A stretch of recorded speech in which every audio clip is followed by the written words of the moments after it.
कैसे हैं मेरे प्यारे बच्चों। स्वागत है आपका संस्कृत की कक्षा में। संस्कृत पाठ्य पुस्तक देववाणी कक्षा 8 by Edurise India from Amit publishing house के साथ हम शुरू करेंगे बच्चों पाठ संख्या 19, जिसका नाम है श्लोकाष्टकम।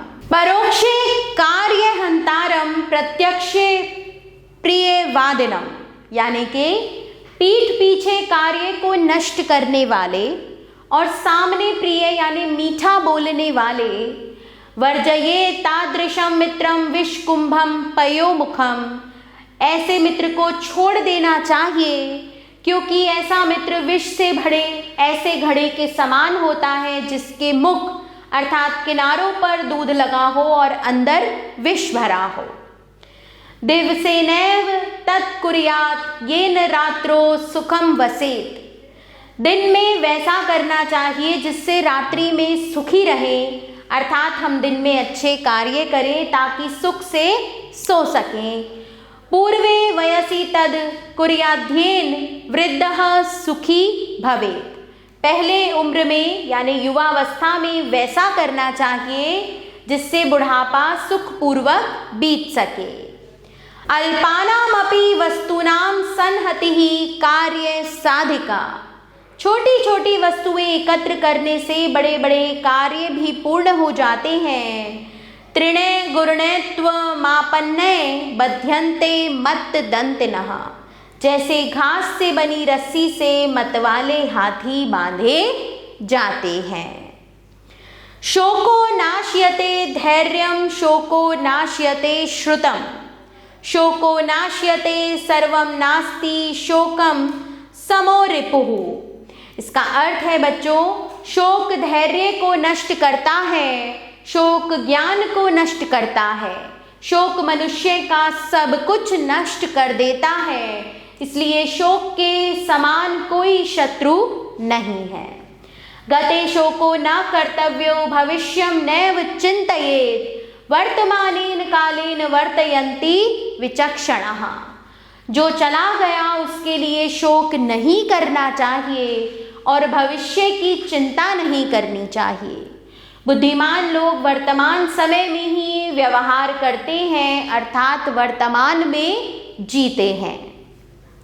धनिकः श्रोत्रियो राजा नदी वैद्यस्तु पंचमः, धनी विद्वान राजा नदी और वैद्य, जहाँ ये 5 व्यक्ति ना हो, पच यंत्र न विद्यन्ते तत्र वासम न कार्येत, जहाँ ये 5 व्यक्ति नहा हो वहाँ वास नहीं करना चाहिए।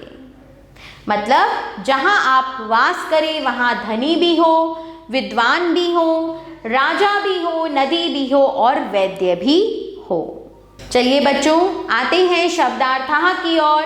दिवस दिन, धनिकः धनवान, मत्तदंतिनः हाथी, परोक्षे पीठ पीछे, कार्य हंतारम कार्य को नष्ट करने वाले, विष कुंभम जिसके उदर में विष हो, गते नष्ट हो जाने पर, विचक्षणः समझदार लोग, श्रोत्रिय विद्वान, वर्जयेत छोड़ देना चाहिए, पयोमुखम मुख में दूध हो अर्थात मुख से मीठा बोलने वाले को, वयसी उम्र में अवस्था में, वर्तयन्ति व्यवहार करते हैं, शोकः दुख, रिपुः शत्रु। शुरू करते हैं बच्चों पाठ का अभ्यास कार्य। प्रथम प्रश्न है निम्नलिखितानां प्रश्नानां उत्तराणि लिखत, निम्नलिखित प्रश्नों के उत्तर लिखिए। बच्चों इन प्रश्नों को पढ़िए और पाठ के आधार पर इनके उत्तर स्वयं दीजिए। प्रश्न 2 देखिए बच्चों, सम्यक उत्तरम चिनुत, सही उत्तर चुनिए। वृद्धः इत्यस्य को अर्थः बूढ़ा, वस्तूनाम इत्यस्मिन् कतमा विभक्तिः षष्ठी, विधिलिंग लकारस्य उदाहरणमस्ति चिन्तयेत्। प्रश्न 3 श्लोकान् पूरयत, तो बच्चों इन श्लोकों को आप अपने पाठ से स्वयं पूरा कीजिए। प्रश्न 4 देखिए बच्चों, समानार्थकान् शब्दान् लिखत, समानार्थक शब्द लिखिए। रिपुः शत्रुः, दिवसः वासरः, मित्रं सखा, राजः नृपः, दुर्जनः खलः मृगः हरिणः।